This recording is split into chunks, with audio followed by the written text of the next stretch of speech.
My entitled sister sabotaged my dream job interview, but her hubris led to her downfall and my unexpected triumph. I, 30, female, have always had a complicated relationship with my older sister, Bethany, 33, female. Growing up, she was the golden child. She was prettier, more outgoing, and seemingly effortlessly good at everything. Our parents, bless their hearts, never explicitly favored her, but the unspoken preference was always there, a subtle current in the family dynamic. I, on the other hand, was the quiet, studious one, the one who worked twice as hard for half the recognition. This dynamic festered over the years, creating a thick layer of resentment on my side and a rather alarming sense of entitlement on hers.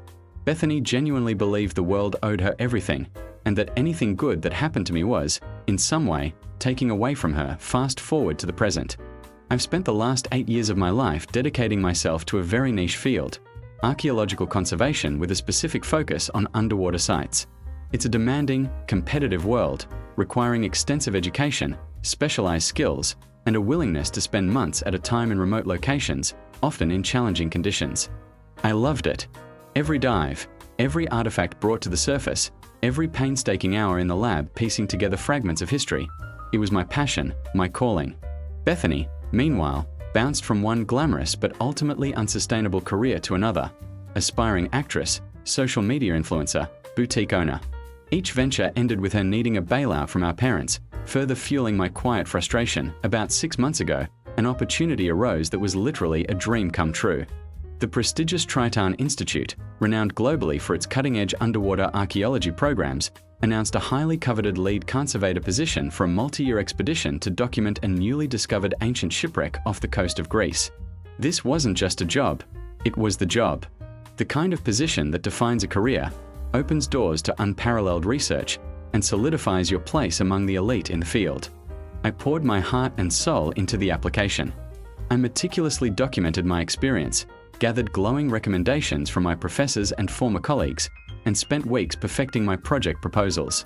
I knew the competition would be fierce, hundreds, if not thousands, of applications from qualified individuals worldwide. To my absolute astonishment and profound joy, I received an invitation for an interview.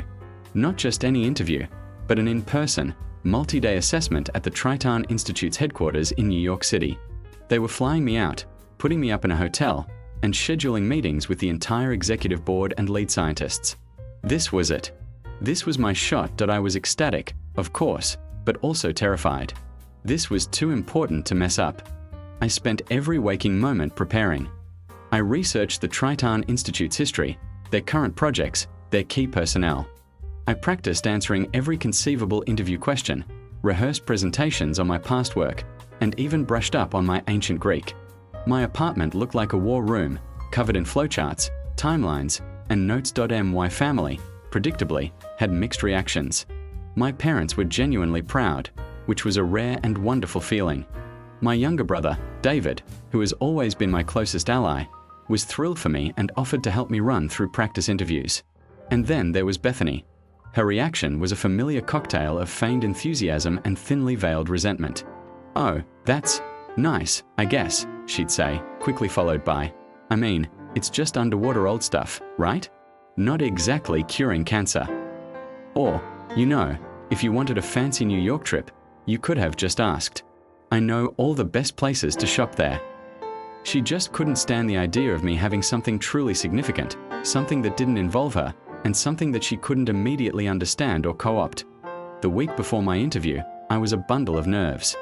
I had finalized my travel plans, packed my meticulously chosen interview attire, and even gotten a new haircut. One evening, Bethany called me, sounding unusually sweet. "Hey, little sister," she cooed. "How's the big fancy interview prep going? Listen, I was thinking, you're probably so stressed. Why don't you let me take you out for dinner tonight? My treat. You need to relax." I was surprised. Bethany rarely offered to treat me to anything, and her sudden concern seemed out of character. But I was indeed stressed, and a distraction, even with Bethany, sounded appealing. I agreed. We went to a trendy new restaurant that she insisted on. Throughout dinner, she was unusually charming, asking about my research, listening, or pretending to listen, intently as I explained the nuances of archaeological conservation. She even offered a few genuinely encouraging words, which made me feel, for a fleeting moment, like maybe, just maybe, she was finally starting to turn a corner, to genuinely be happy for me. Toward the end of the meal, she leaned in conspiratorially. "You know," she said, "I've been thinking about this Triton Institute. It's such a huge deal. You need to make an impression. You need to stand out.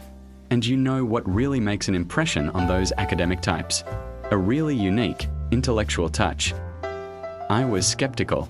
"What are you talking about, Bethany?"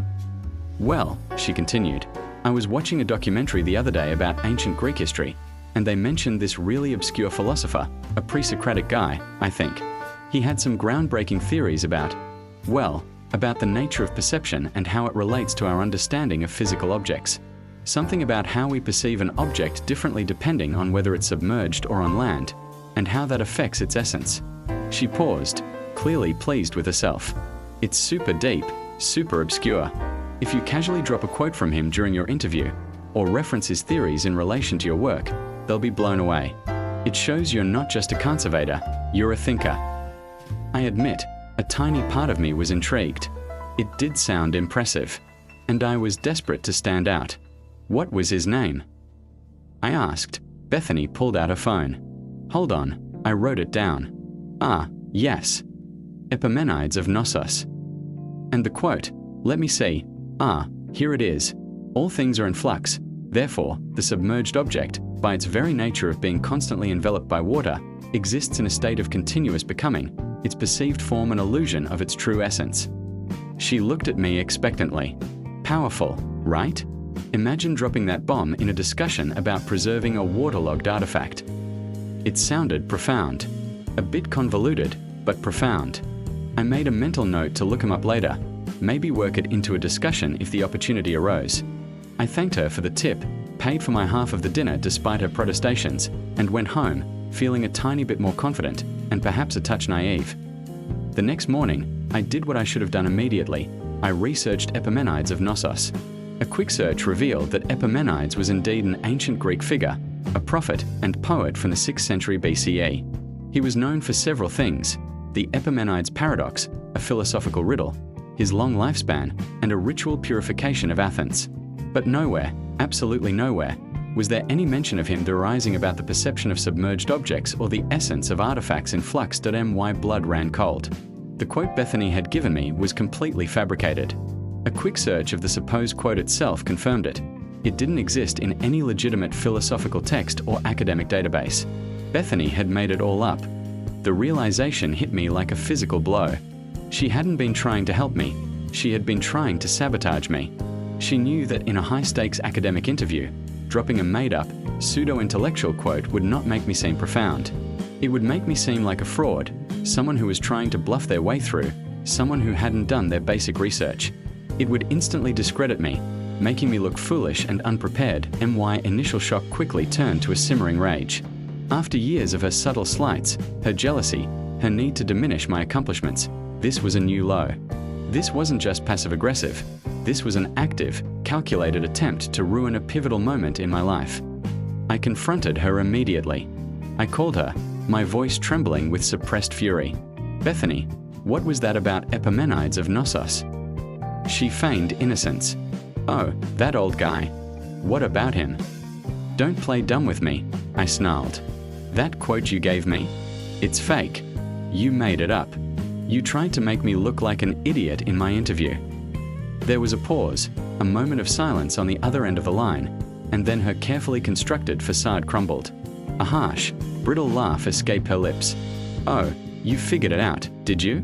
Took you long enough, little Miss Smarty Pants. Honestly, you're so predictable. Always trying so hard, always so serious. I just thought it would be funny to see you stumble."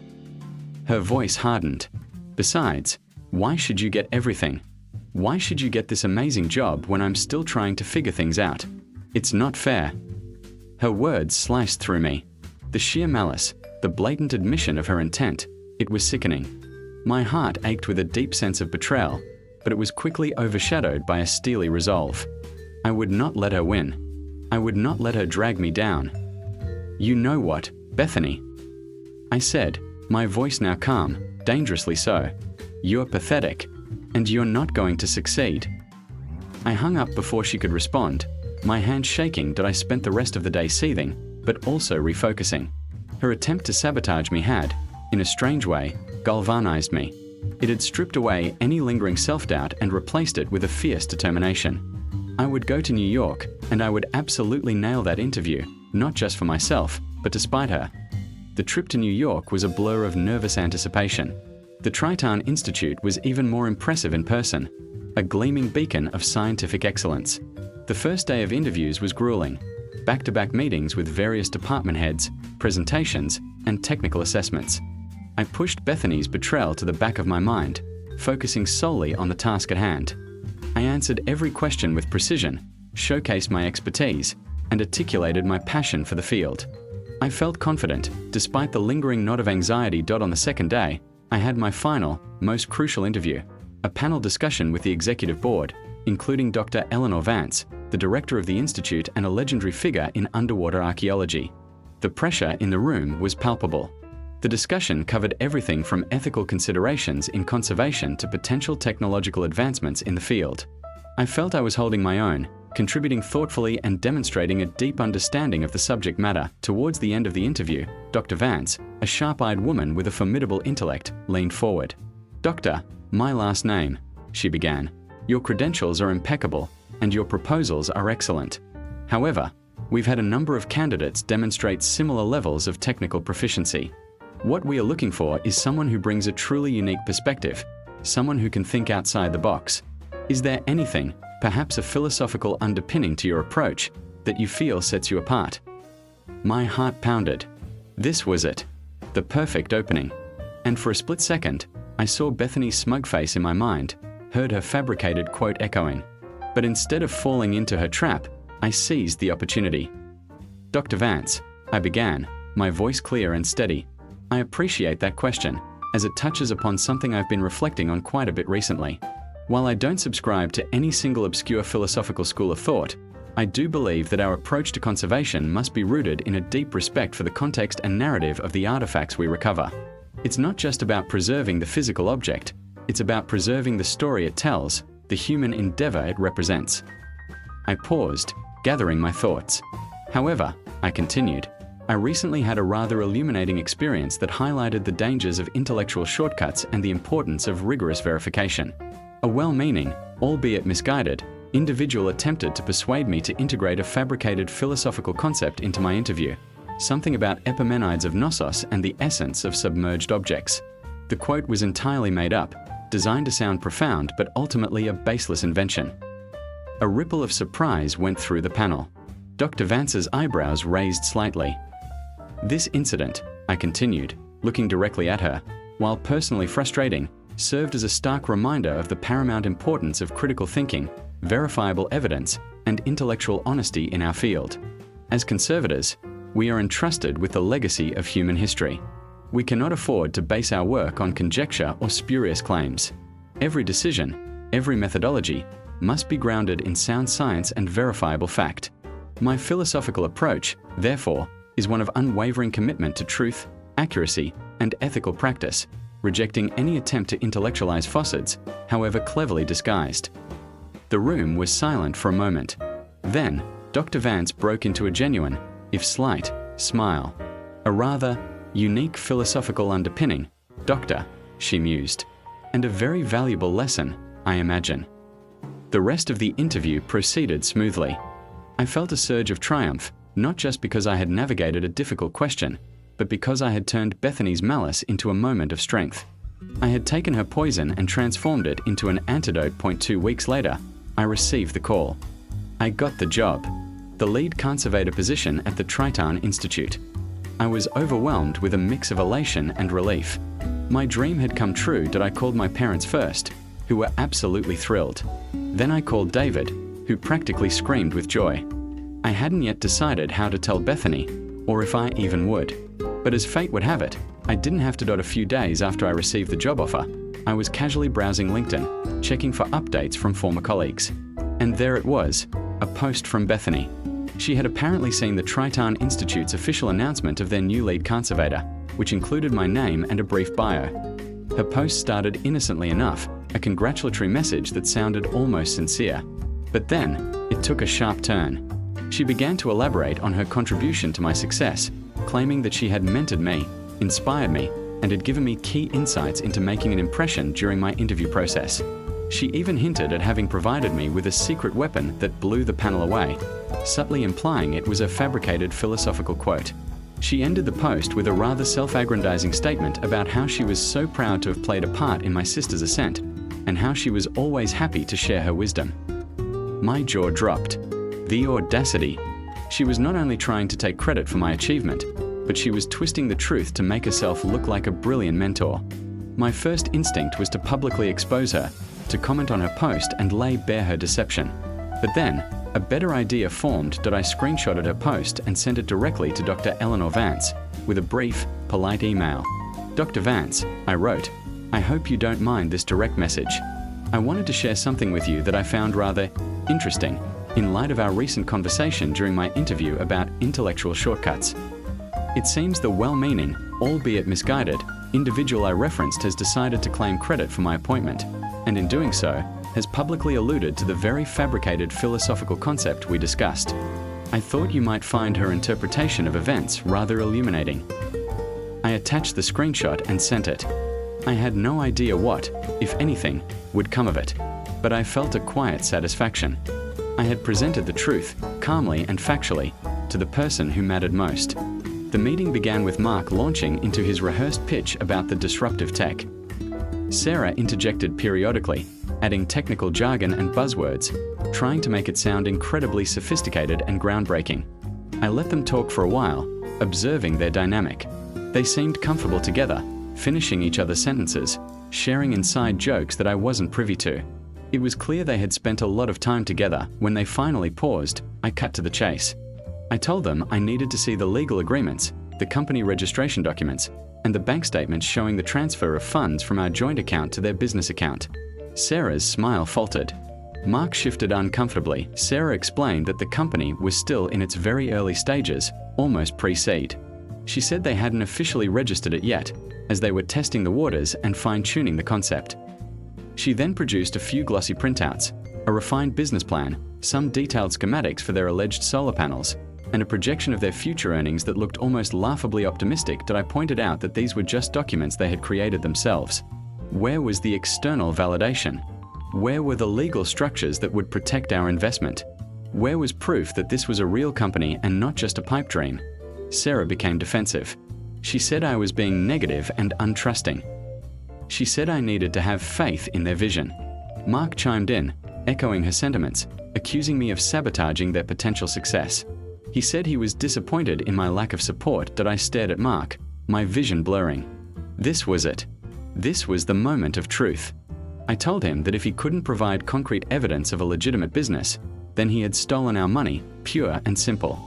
I told him that our relationship, our entire future, was contingent on him being transparent and honest. He got angry. He stood up, slamming his hand on the table. He said I was being unreasonable, that I was jealous of his success, and that I was trying to control him. Sarah sat there, watching the drama unfold with a strangely detached expression, almost as if she enjoyed seeing us fight. That's when I knew. This wasn't just a bad investment, it was a betrayal on multiple levels. The secrecy, the lies, the involvement of the ex, the flimsy excuses, and now the aggression. It was all too much. That I stood up, my voice shaking but firm. I told Mark that if he truly believed in this venture, then he needed to put his own money into it, not ours. I told him that until he could prove to me, with undeniable legal documentation, that our money was genuinely invested in a legitimate, registered business, then I considered our relationship over. I walked out of that coffee shop, leaving him and Sarah sitting there, stunned. Since then, Mark has been barraging my phone with texts and calls, alternating between apologies, pleas, and angry accusations. He says I'm overreacting, that I'm destroying our future, that I'm being manipulated by my own insecurities. He even had the audacity to suggest that I was trying to punish him for pursuing his dreams. That I haven't responded. I've blocked him on social media. I've been staying with a friend. I've started consulting with a lawyer about my options regarding the joint account. I'm hoping to at least recover my half, but I'm not optimistic. It seems the money is gone, gambled away on a pipe dream with his ex-girlfriend that I feel shattered. 7 years, gone. Our dreams, evaporated. And for what? For a nebulous tech startup with an ex-girlfriend who, to me, seems like a con artist, or at the very least, an opportunist. I'm so hurt, so angry, and so incredibly confused. How could I have been so blind? How could I have trusted someone so completely, only to have them betray me in such a profound way? I don't know if I can ever forgive him, even if he somehow manages to recover the money. The trust is irrevocably broken. The image I had of our future, of him, of us, is shattered. I'm grieving the loss of a relationship that I thought was solid, a future that felt certain. And now, I'm left to pick up the pieces, financially and emotionally, of a life he carelessly dismantled. I don't know what my next steps are, beyond legal advice. I just know I can't go back to the way things were. The thought of him and Sarah, working together, building their dream, while our shared dreams lie in ruins, is unbearable. I feel like I'm standing at the edge of a cliff, looking down into an abyss of uncertainty, all because of his selfish, secretive actions.